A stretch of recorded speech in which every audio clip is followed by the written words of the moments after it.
네, 오늘은 선택, 옷을 찢을 것인가, 마음을 찢을 것인가? 선택, 옷을 찢을 것인가, 마음을 찢을 것인가? 라는 제목으로 하나님 말씀 전하도록 하겠습니다.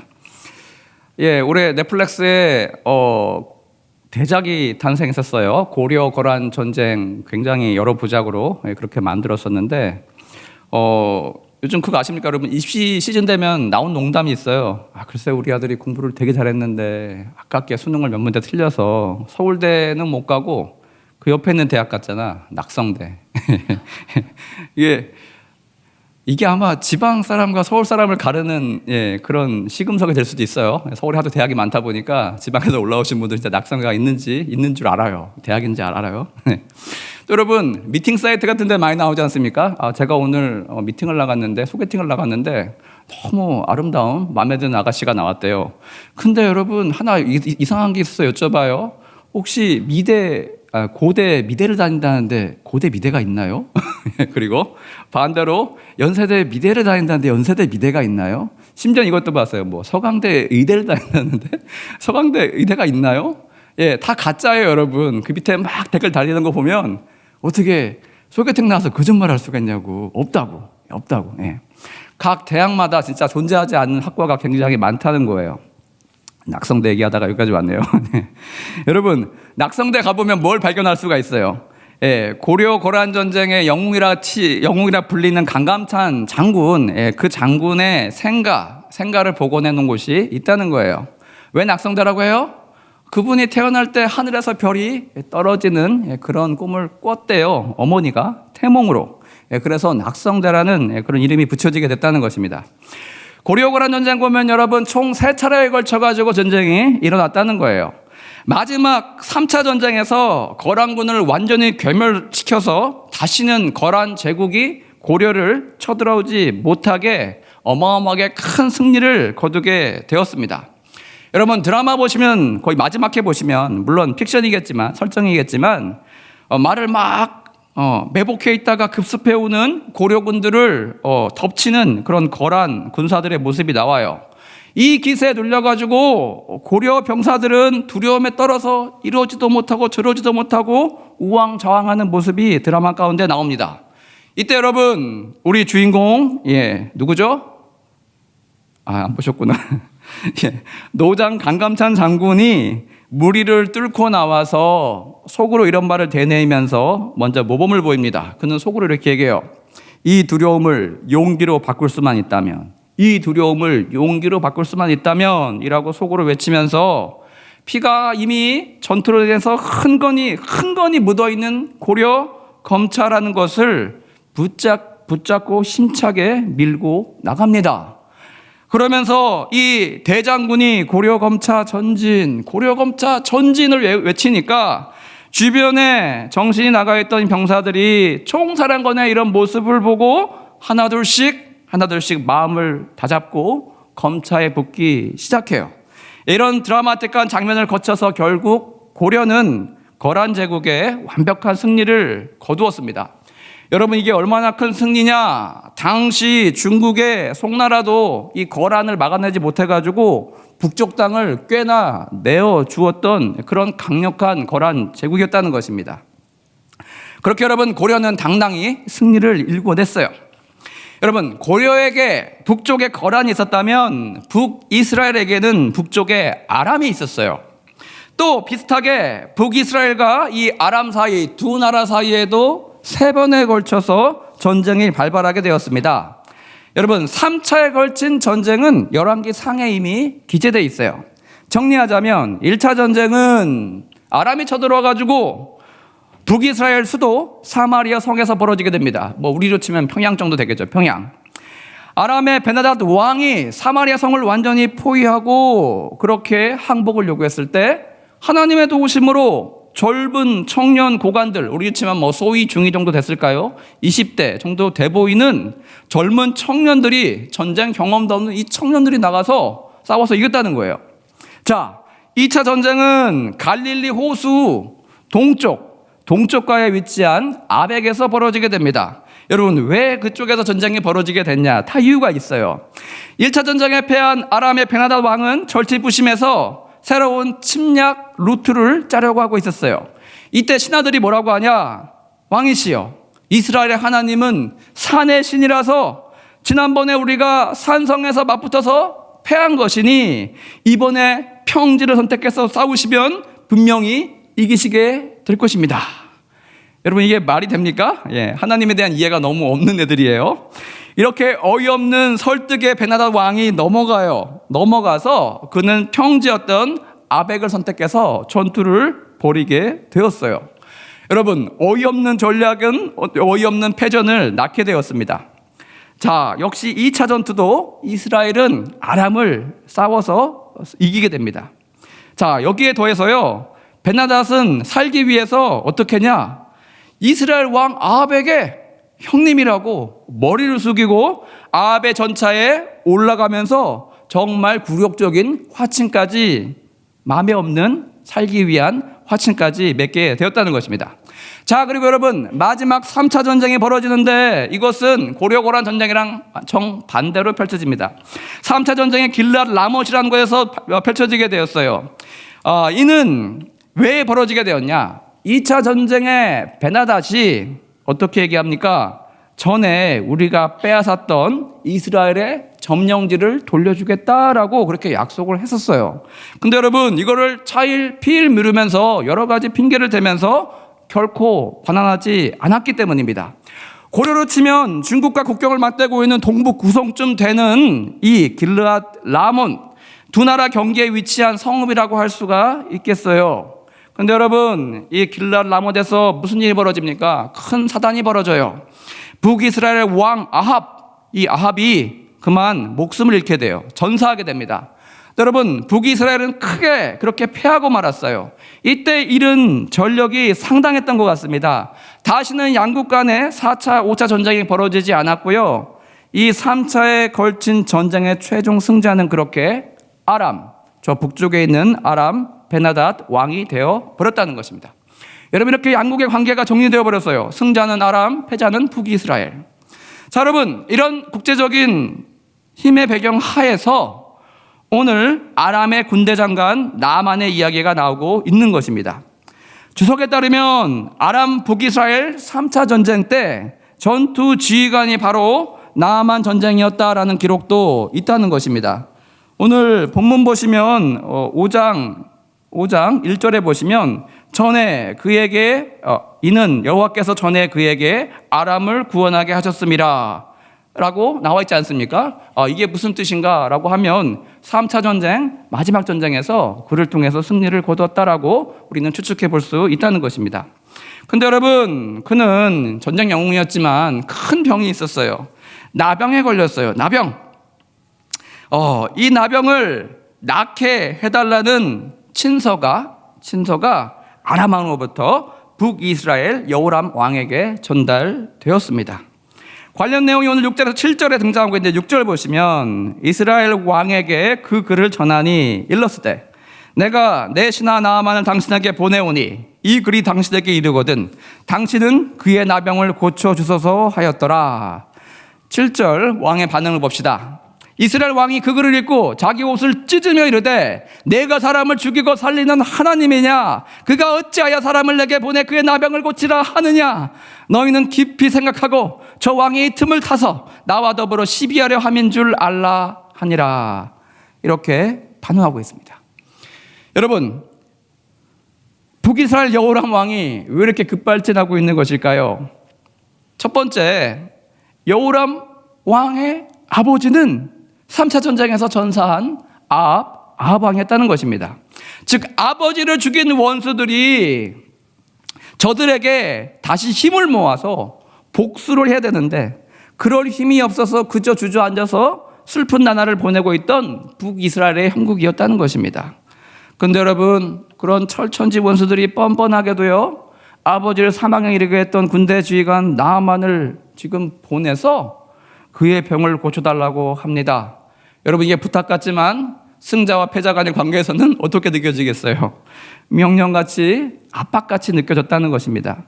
이런 배경하에 여호람 왕은 너무나 울분이 차올랐다는 것입니다. 감정이 폭발했어요.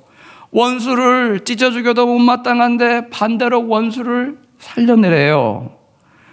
이때 여호람은 이렇게 느꼈을 것 같아요. 자신의 왕으로서의 연약함, 자신의 능력 없음에 그저 울분이 터져 버렸던 것입니다.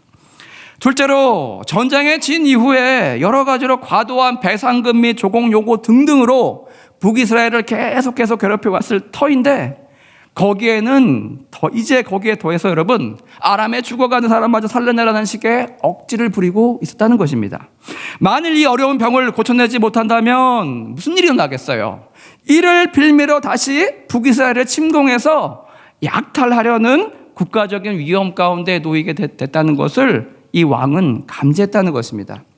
이렇게 여러분 북이스라엘 여호람 왕은 아람 왕 베나다시 보낸 그 편지에 너무나 큰 슬픔과 분노심이 복받쳐 올라서 옷을 찢고 말았어요. 생각해 보십시오, 여러분. 왕의 옷이 얼마나 비싸겠어요?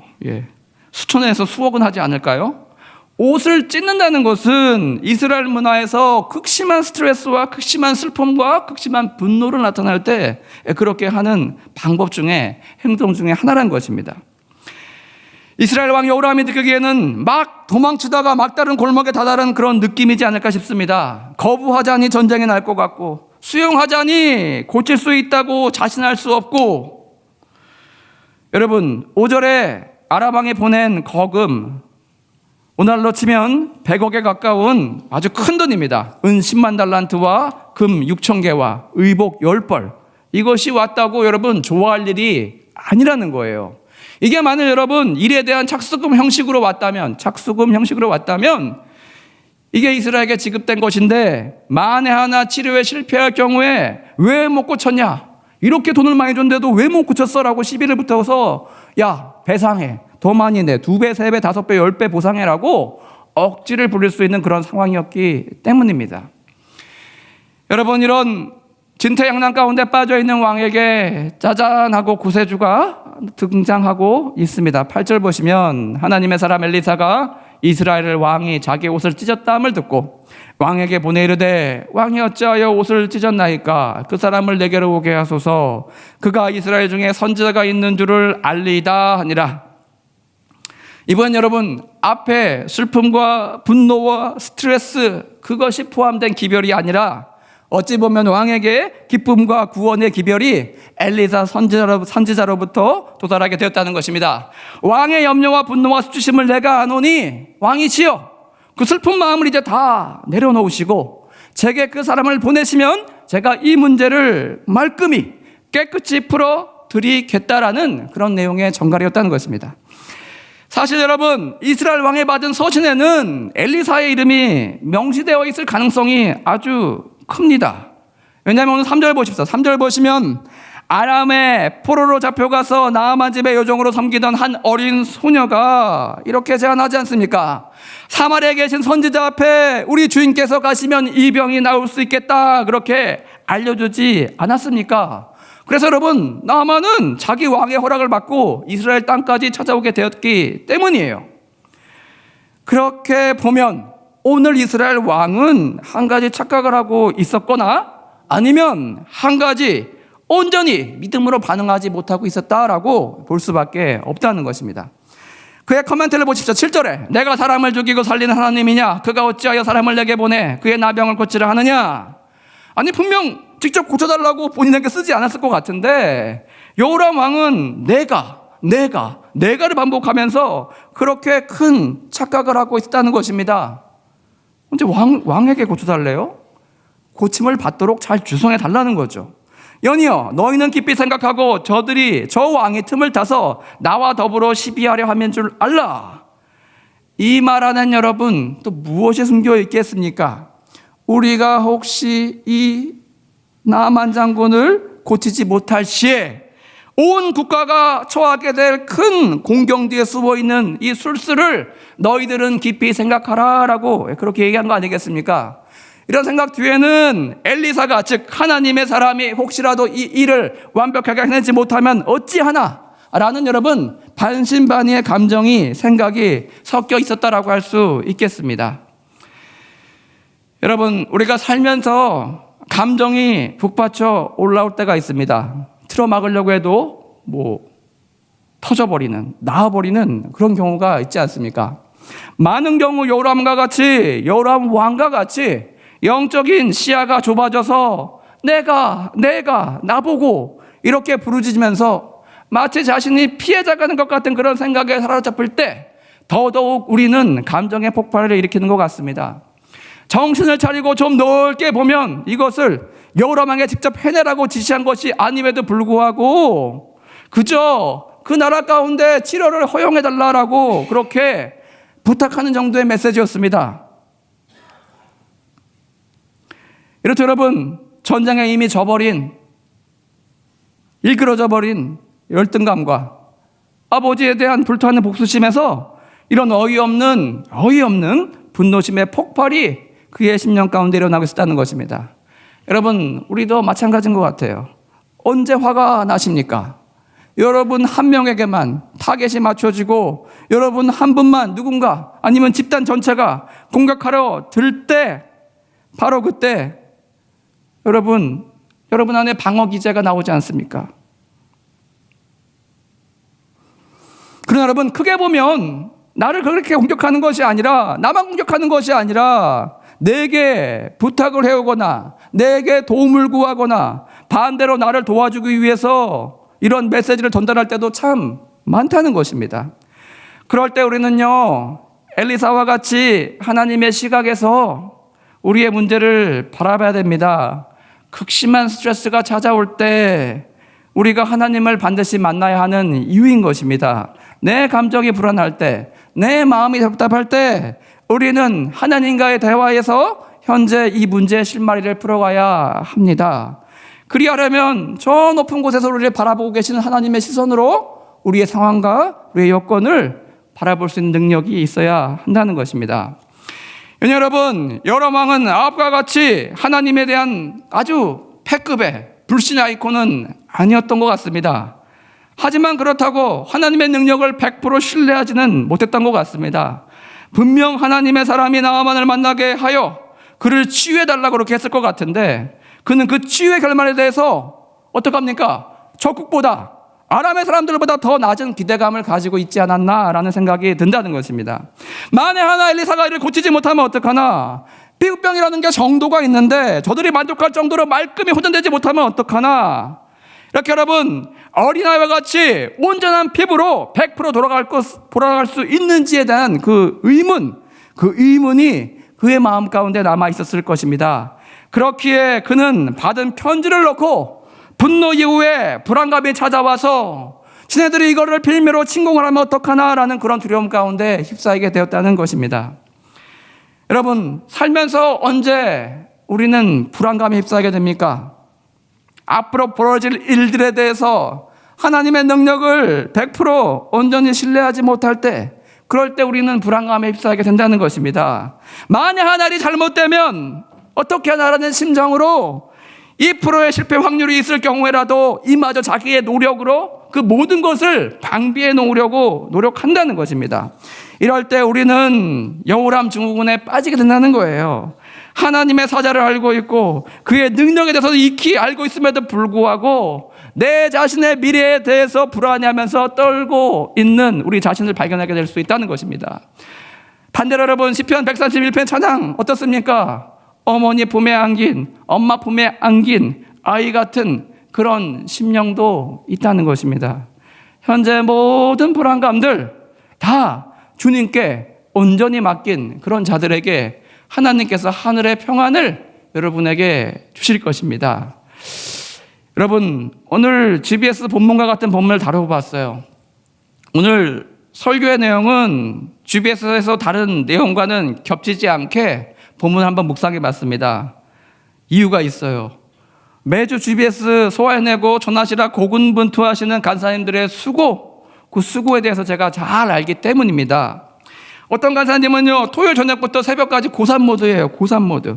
리더 모임 다녀온 이후로 본문을 5번, 10번 반복해서 읽고 그것도 부족해가지고 영어 성경도 꺼내보고 그렇게 여러분 내일 전할 말씀에 대해서 묵상을 하고 또 하더라고요. 물론 여러분 성경 본문, 제가 적어드린 성경 본문과 담임 목사님 해석까지 빼곡히 적어서 왔지만 여기에 더해서 자기 자신에게 주시는 하나님의 감동을 구하는 그런 분이 있어요. 그렇게 여러분, 남이 차려진 밥상 그저 맛있게 떠먹는 게 아니라 하나님이 내 안에 주시는 그 감동이 있어야지만 온전히 전할 수 있다는 그런 심령으로 준비하는 분들이 있습니다. 온전히 소화시킨 이후에 어미새가 눈도 뜨지 못하고 입을 벌리면서 먹이를 넣어달라 아우성치고 있는 그 새끼들의 입에 온전히 다 소화된 말씀을 넣어주는 것 같은 그런 어미새와 같이 준비하신 분이 있다는 것입니다. 여러분, 왜 그렇게 됩니까? 그렇게 해야 팀원 한 명 한 명의 영혼이 강해지고 무럭무럭 자라기 때문이에요. 여러분, 그렇게 이끄는 팀을 보십시오. 분명히 부응합니다. 하나님의 꼴과 말씀을 먹이는데 어찌 잘하지 않을 수가 있어요. 1년이 지나고 2년이 지나면 여러분, 그 팀을 갈라야 할 정도로, 다른 팀을 세워야 될 정도로 그렇게 많은 사람들이 모이게 된다는 것입니다. 반대로 여러분, GBS의 무게를 많이 두지 않거나 종종 이번 주 넘어갑시다, 스킵하는 팀도 가끔 있어요. 이런 팀의 의도는 나쁘지 않습니다. 기도 제목을 나누고 성도 간의 침묵을 다지기 위해서 그렇게 보입니다. 하지만 여러분, 우리 교역자들은요, 수많은 통계적 데이터를 같이 지니고 있습니다. 이런 팀의 운명은 처음에는 잘 되는 것 같습니다. 처음에는 사람이 많이 모이는 것 같지만 뒤로 가면 갈수록 영적인 힘이 빠지게 돼요. 최선은 현상 유지이고 대부분은 장기적으로 마이너스, 팀이 갈리거나 축소되는 그런 운명을 맛보게 됩니다. 왜입니까, 여러분? 하나님만이 하실 수 있는 영역에 대한 방점이 찢기지 않아 있기 때문이에요. 주님께서 그 모임의 중심에 서 계셔야 되는데, 말씀으로 그 팀의 무게중심을 잡아주셔야 되는데, 말씀이신 예수께서, 생명의 떡 되신 예수께서 그 팀원들의 심령 한 명 한 명 가운데 서 계시지 않기 때문이에요. 이 말씀을 전하지 않았기 때문이에요. 여러분, 우리 현재 답을 찾는 세미나부터 여러 전도 프로그램을 준비 중에 있는 것으로 압니다. 이런 열심 너무나 귀하고 너무나 바람직한 것입니다. 즉, 교회를 사람으로 치면 입을 크게 벌려야, 많은 사람들이 오게 만들어야 하는 것이 마땅합니다. 근데 여러분, 여기서 우리 한 가지 질문해보고 싶은 것이 있어요. 우리는 이렇게 유입되는 영혼들을 돌볼 부모가 충분합니까? 영혼의 상처를 입은 환자들이 몰려들어 물밀듯이 당도할 때 이를 감당해낼 의사와 간호사들이 충분합니까? 응급실을 운영하지 못하는 병원도 있고요, 응급실에 있어도 담당 의사가 없어서 그저 돌려보내야 하는 병원도 많지 않습니까? 여러분, 부흥은 두 가지 면에서 동시에 일어나야 해요. 환자를 모집해오는 그런 수단도 좋아야 하지만 이 환자들을 수용해서 건강하게 만들어줄 영적인 의료진들이 실력이 있어야 됩니다. 충만해야 됩니다. 빵빵해야 얼마든지 환자들을 받아서 하나님의 백성으로 변화되게 이끌어줄 수 있다는 것입니다. 여러분, 그 의료진이 누구겠어요? 바로 헌신된 간사와 리더와 팀원들 아니겠습니까? 요즘 팀을 떠나서 유리방황하는 그런 사람들이 있다는 소식을 종종 듣게 됩니다. 참 마음이 아파요. 엄마 같은 간사님 밑에서 영적인 꼴을 먹고 살아야 할 양들이 울타리를 떠나서 유리방황하는 그런 형국이라는 것입니다. 여러분, 우리 교회가 잘 되려면 본질적으로 각 팀들이 살아나야 돼요. 이를 위해서 여러분, 리더 모임부터 다시 활성화돼야 한다는 것입니다. 앞서 언급해드린 우리 좋은 간사님의 마음으로, 헌신된 마음으로 토요일 저녁과 밤을 팀원들을 위해 꼴을 먹이기 위해서 여러분 새벽까지 연구하는 그런 간사님들이 많이 배출되어야 우리는 진정한 부흥을 맛보게 될 것입니다. 여러분, 이전 청년들이 어마어마하게 부흥할 때 그 교회에는 5분 정도의 수석 간사님이 계셨어요. 정식으로 누가 정해진 명칭이 아니에요. 그냥 자연스럽게 생겨난 간사들끼리 부르는 그런 명칭이었어요. 왜 그들을 수석 간사라고 불렀냐? 존경심에서 우러나와서 자발적으로 그렇게 불렀어요. 이분들은 늘 주어진 팀을 배가시키는 분들이었어요. 배가가 뭐예요? 새벽까지도 막 밀려요. 이분들의 특징은 무엇이냐? 기도 시간 놓치지 않아요. 그땐 철야 2부까지 있었는데 그 5분은 찾아보면 늘 앉아있어요. 늘 여기 저기 앉아 계세요. 새벽 4시까지 진행된 철야 2부 예배 빠진 적이 없었고요.